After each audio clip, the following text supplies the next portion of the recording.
உலகளந்த பெருமாள் கோவில் அப்படின்னு சொல்வா. இந்த கோவில் விழுப்புரத்துலேருந்து ஒரு 40 கிலோமீட்டர் வெஸ்ட் ஆஃப் விழுப்புரத்தில் இருக்குது. கடலூர்லேருந்தும் கிட்டக்க இருக்குது. இந்த கோவில் பின்னாடி பெண்ணை ஆறு ஓடுறது. இந்த ஆத்தங்கரையில் தான் அந்த கோவில் இருக்குது. இந்த கோவில் 4 யுகங்களோட சம்பந்தப்பட்டது. இங்கே நிறைய கல்வெட்டுகள் இருக்குன்னு, அதாவது இன்ஸ்கிரிப்ஷன்ஸ். இந்த இன்ஸ்கிரிப்ஷன்ஸ்லாம் பல்லவ, பாண்டிய, சோழா காலத்தில் இந்த கோவில் விஸ்தரிக்கப்பட்டது அப்படின்றது. இந்த எல்லாராலையுமே எல்லா ராஜாக்கள் பீரியட்லேயும் இது கோவில் கட்டப்பட்டிருக்கு. 11 ஸ்டோரிட் அந்த ராஜகோபுரம், 192 ஃபீட் ஹைட். இந்த கோபுரம் ஒன் ஆஃப் த டாலஸ்ட் கோபுரம்ஸ் அமாங் திவ்ய தேசம்ஸ். ஸோ ஒன்று ஸ்ரீரங்கம், இன்னொன்று ஸ்ரீவில்லிபுத்தூர், அடுத்தது இது திருக்கோவிலூர். இங்கே மூலவர் விக்கிரகம் 20 ஃபீட் ஹைட் இருக்கும். அவர் அப்படி நின்ன கோலத்தில் இருக்கார். அப்படி கம்பீரமாக நிற்பார் அவர்.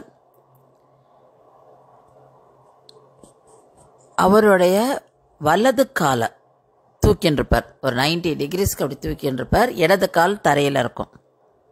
தரையை தொட்டுண்டு வலது கரத்தில் சங்கு, இடது கரத்தில் சக்கரம். இதெல்லாம் ரொம்ப விசேஷமான அம்சங்கள். ஏன்னா வெளியில் நம்ம மீதி கோவிலில் இப்படி, அதாவது 3 இடத்துல இருக்கார் உலகளந்த பெருமாள். ஒன்று காஞ்சிபுரத்தில், அங்கே உலகளந்த பெருமாளாக இருக்கார். அப்புறம் சீர்காழி கிட்ட தடாலன், அங்கே சீர்காழி விண்ணகர பெருமாள். அப்புறம் இங்கே. ஸோ இந்த 3 இடத்துல திருவிக்கிரமன், அதாவது உலகளந்த பெருமாளாக நம்ம சேவிக்கிறோம் விஷ்ணுவை. இங்கே இருக்கிற மூலவர் மரத்தால் ஆனவர். இந்த கோவில் பஞ்ச கிருஷ்ணாரண்ய கஷேத்திரங்களில் ஒன்று. திருக்கண்ணபுரம், திருக்கண்ணங்குடி, திருக்கண்ணமங்கை, கவித்தலம், திருக்கோவிலூர். இது 5 கிருஷ்ணாரண்ய கஷேத்திரங்கள். அதில் இது மட்டும் இந்த பக்கம் இருக்குது. மீதி 4 கும்பகோணம் அந்த பக்கம் இருக்குது. இந்த கோவிலுக்கான சரித்திரம் இருக்குது, கோவிலுக்கான ஸ்தல புராணம் இருக்குது. இந்த கோவில் ஆழ்வார்கள் சேவித்த கோவில். பெருமாளை தரிசனம் பண்ணது. முனிவர் இங்கேயே தங்கி இருந்து ஒரு சேவிச்சிருக்கார். இங்கே இருக்கிற கிருஷ்ணர் தான் முன்னாடி கிருஷ்ணர் சன்னதி தான் இருந்துதான். அந்த கிருஷ்ணர் சாலி கிராமத்தினால ஆன கிருஷ்ணர். ரொம்ப அழகாக இருப்பார். ஸோ நல்ல பெரிய கிருஷ்ணர். அந்த சாலி கிராமத்தில் ஆன ஒரு பெரிய கிருஷ்ணராக இருக்கார். இங்கே ரொம்ப அழகான கோவில். நிறைய சன்னதிகள்லாம் இருக்குது. ராமானுஜருக்கு சன்னதி இருக்குது, ஆண்டாள் சன்னதி இருக்குது. எல்லாருக்கும் தனித்தனி சன்னதிகள். மிகப்பெரிய கோவில்.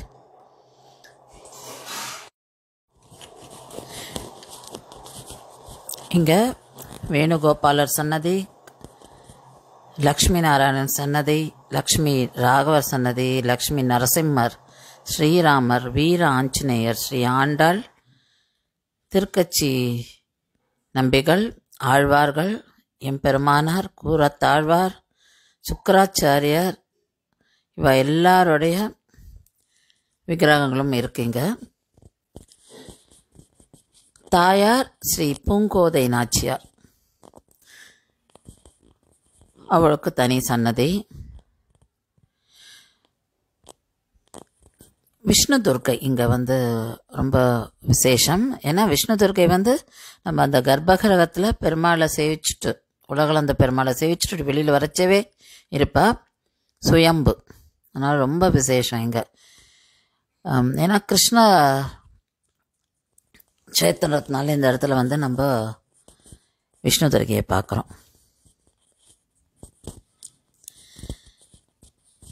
இந்த மூலவர் விக்கிரகம் தாரு மரத்தால் ஆன ஒரு விக்கிரகம்.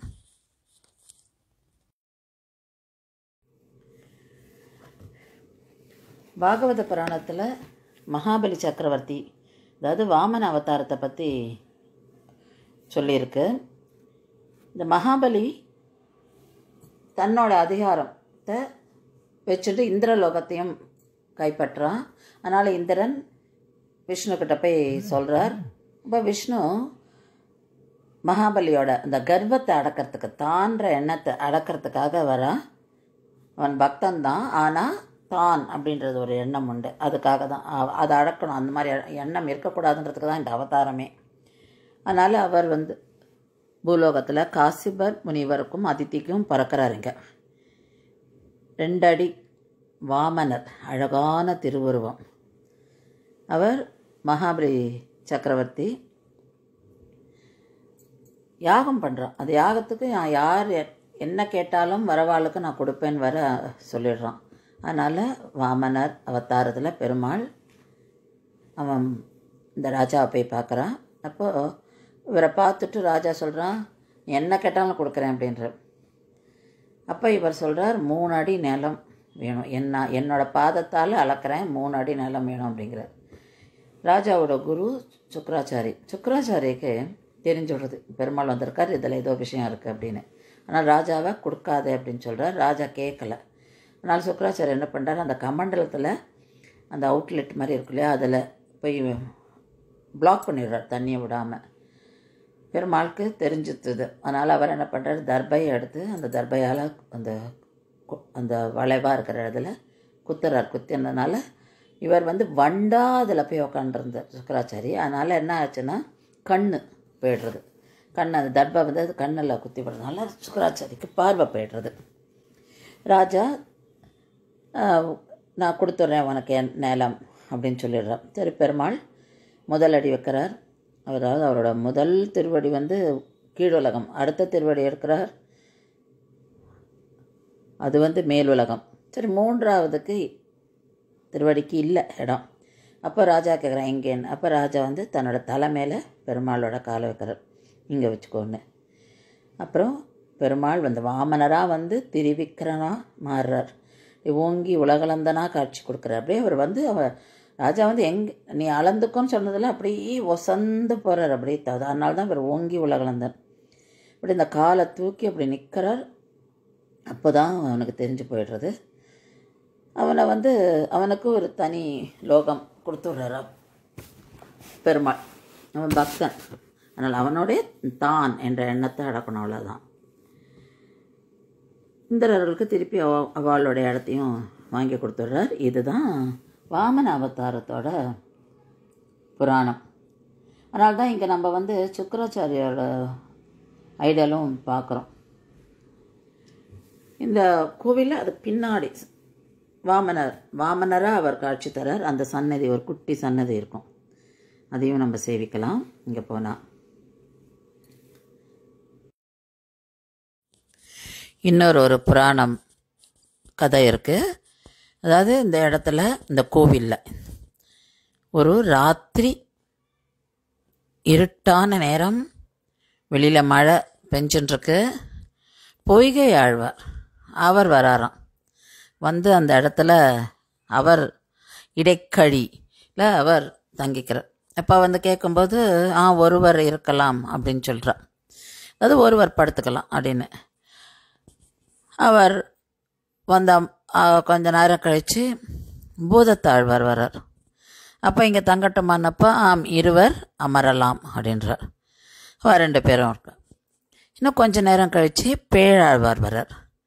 அவர் கேட்குறார், இங்கே இருக்கட்டுமான். 3 நிற்கலாம் அப்படின்னு. ஸோ ஏன்னா அந்த இடம் அவ்வளோதான், அந்த ஒரு இருட்டு, ஒரு சின்ன இடம், இடைக்கழியது. ஆனாலும் அந்த 3 பேருமே அவள் இருக்கிறேன்ற அந்த இடத்துல. அதனால் 3 பேரும் இருக்கா. அவள் 3 பேரும் பெருமாளை பற்றி பேசுகிறா. அவளுடைய டாப்பிக்கே அதுதான். பெருமாளுக்கும் ஆசை இவள் என்ன பேசுகிறான்னு கேட்கறதுக்கு. அதனால் அவரும் அவளோட சேர்ந்துக்கிறார். இப்போ இவாளோட அந்த ஞான கண்ணால் இந்த 3 ஆழ்வார்களுக்கும் யாரோ ஒருத்தர் அங்கே, அதாவது நம்ம 3 பேரை தவிர இன்னொருத்தர் அங்கே அங்கே நிற்கிறான்றது அவளுக்கு தெரியாது. அவள் புரிஞ்சுக்கிறாள், பெருமாள் தான் இங்கே வந்திருக்காரு அப்படின்னு. பொய்கை ஆழ்வாருக்கு பெருமாளை கண்டினியூஸாக அங்கேயே பார்க்கணும் அப்படின்னு. இப்போ 3 பேருமே பாசுரம் பாடியிருக்கா பெருமாள் பேரில். அதெல்லாம் வந்து திருவந்தாதியில் இருக்குது. முதல் திருவந்தாதி, 2வது திருவந்தாதி, 3ஆம் திருவந்தாதியில் முதல் பாசுரமாக இருக்குது. அதாவது இந்த பூமியை ஒரு பாட் மாதிரி, அதில் அதுதான் அந்த விளக்கு. அதில் வந்து ஞானம்ன்ற கீ எரிஞ்சு அந்த வெளிச்சம் கொடுக்குது. அது ஞான ஒளி. இது அதனால தான் நம்மளால் வந்து பெருமாளை உணர முடியும் அப்படின்ற மாதிரி இருக்கு அந்த பாசுரத்தோட கருத்து. பெருமாள் 3 பேருக்குமே இங்கே தரிசனம் கொடுக்குறார். இந்த 3 ஆழ்வார்களுமே இங்கே தான் முக்தி அடைஞ்சதா சரித்திரம். இந்த இடத்துல இந்த முதல் ஆழ்வார்கள் சந்தித்த இடம், அவளுக்கு பெருமாள் தரிசனம் கொடுத்த இடம். அதனால் இது ரொம்ப விசேஷம் இந்த இடம். அதாவது ஒரு இடைக்கடியில் புகுந்து நெருக்கி அவர்களால் மெய் விளக்கும், மொழி விளக்கும், ஞான விளக்கும் ஏற்றி மங்களாசாசனம் செய்ய பெற்ற இதிகாசம் ரொம்ப பிரசித்தம் அப்படின்றா. இதை வந்து அந்த திருவந்தாதியில் அந்த பாசுரங்களை நம்ம அதை கேட்கலாம். அது வந்து அதோட அர்த்தங்களை கேட்கும்போது அப்படி ஒரு பரவசமாக இருக்கும். ஆழ்வார்கள் எழுதினதாச்சே, அவா பாடினதாச்சே எப்படி இருக்கும். அதுவும் பெருமாளை பார்த்துட்டா அவளுடைய ஞான கண்களால் பெருமாள் வாழ்க்கை தரிசனம் கொடுத்த இடம் இது. அதனால் ரொம்ப விசேஷம் இந்த க்ஷேத்திரம். இன்னொரு ஸ்தல புராணம் இருக்குது. மிருகண்டு ரிஷி, அவர் தன் மனைவியோடு இங்கே வாழ்ந்து வரார். தபஸ் இருக்கிறவர். பெருமாளோட தரிசனம் எப்படியாவது கிடைக்கணும்னு. பெருமாளுக்கும் இவரோட பக்தி ரொம்ப பிடிச்சி போகிறதுனால இவருக்கு தரிசனம் கொடுக்குறதா வரார். ஆனால் ஒரு பிராமணராக வரார். அதுவும் பசியோடு இருக்கிற பிராமணராக வரார். வந்து கேட்குறாரு, எனக்கு சாப்பாடு கொடுன்னு. ஆனால் அன்றைக்கி வாக்கிட்ட சாப்பாடே கிடையாது. அப்போ ரிஷி வந்து தன்னோட மனைவி கிட்ட சொல்ல, எப்படியாவது நீ சாப்பாட்டுக்கு ஏற்பாடு பண்ணு அப்படின்னு. அவளும் கவலைப்பட வேண்டாம் அப்படின்னு சொல்லிட்டு மகாலட்சுமிக்கு வேண்டிக்கிறா. மகாலட்சுமி இவளோட பக்தி நம்பிக்கை ரெண்டுத்தும் அப்படியே மெச்சி அந்த பாத்திரம் ஃபுல்லாக சாப்பாடாக மாறுறதான் அந்த மாதிரி ஒரு அருள் அவளுக்கு கொடுக்குறா. அப்புறம் அந்த பிராமணரும் நன்னா இவ கொடுத்த உணவை சாப்பிட்டுட்டு தான் யாருங்கிறத காமிக்கிறார். சங்கு சக்கரத்தோடு அந்த விஷ்ணுவா அவ 2 பேருக்கும் காட்சி அளிக்கிறார். மிருண்ட ரிஷி வந்து பெருமாளை சேவிச்சு தான் மட்டும் சேவிச்சது எல்லாமே அங்கேயே இருந்துருன்னு வர சொல்கிறார். அதாவது அவருக்கு எப்படின்னா, அவர் கேட்குற, நீ எனக்கு வாமன அவதாரத்தை காமி, நீ வாமனனா வா, என்னை பார்க்கணும் அப்படிங்கிறார். பெருமாளும் சரின்னு வாமனரா அவருக்கு காட்சி அளிக்கிறார். நீ இங்கேயே இருந்துரு வாமனரான்னு சொல்கிறார். அதுவும் பண்ணுறார் அவர். அதனால தான் அந்த கர்ப்பகிரகாக்கு பின்னாடி, அதாவது அந்த திரிவிக்ரம சன்னதிக்கு பின்னாடி வாமன அவதாரத்தில் பெருமாள் காட்சி அளிக்கிறார். அதனால் இவருக்கு வாமன அவதாரமாகவும், ஆழ்வார்கள் 3 ஆழ்வார்களுக்கு திரிவிக்ரமானவும், தேவருக்கு அவர் வந்து அந்த இடம்லாம் எடுத்து கொடுத்தாரோன்னா மகாபலிக்கிட்டேன்னு, அதனால் தேவர்களுக்கு கிருஷ்ணராகவும் இங்கே காட்சி எடுத்தலாம். அதனால தான் இந்த 3 உருவங்களையும் நம்ம இங்கே பார்ப்போம். பெருமாள் இந்த 3 மூர்த்திகளாக இங்கே நம்ம பார்க்குறோம்.